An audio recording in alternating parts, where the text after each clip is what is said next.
Welcome to new TV Telugu. రాష్ట్రంలోని ఉమ్మడి గోదావరి, కర్నూలు, నంద్యాల వంటి జిల్లాల్లో పెట్రోల్ బంకులు ఒక్కొక్కటిగా మూతపడుతున్నాయి. నో స్టాక్ బోర్డులు దర్శనమిస్తూ ఉండడంతో వాహనదారులు తీవ్ర ఇబ్బందులు ఎదుర్కొంటున్నారు. దీంతో స్టాక్ ఉన్న బంకుల్లో పెట్రోల్, డీజిల్ కోసం వాహనదారులు క్యూ కడుతున్నారు. మార్కాపురం, విజయవాడ, గుంటూరు, పల్నాడులో బంకుల వద్ద వాహనాలు బార్లు తీరాయి. ఈ సంక్షోభాన్ని పరిష్కరించేందుకు సీఎం చంద్రబాబు అధికారులతో అత్యవసర సమీక్ష నిర్వహించి కీలక ఆదేశాలు జారీ చేశారు. కర్నూలు జిల్లా కొడుమూరు పరిధిలో 5 బంకుల్లో స్టాక్ లేదు. దీంతో ఓ బంకు వద్ద వాహనదారులు డీజిల్ కోసం ఎగబడుతున్నారు. కొంతమంది క్యాన్లను వరుసలో పెట్టారు. వరి కోతల సమయంలో డీజిల్ దొరక్కపోవడంతో యంత్రాలు పొలాల్లోనే నిలిచిపోయాయి.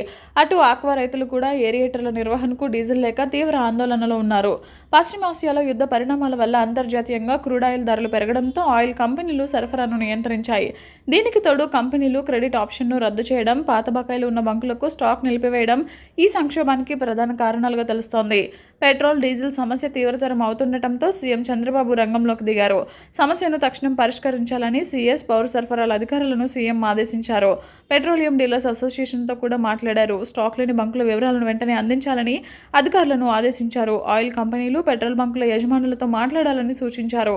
జిల్లా కలెక్టర్లతో సమన్వయం చేసుకోవాలని, వినియోగదారులు ఇబ్బంది పడకుండా చూసుకోవాలని చెప్పారు.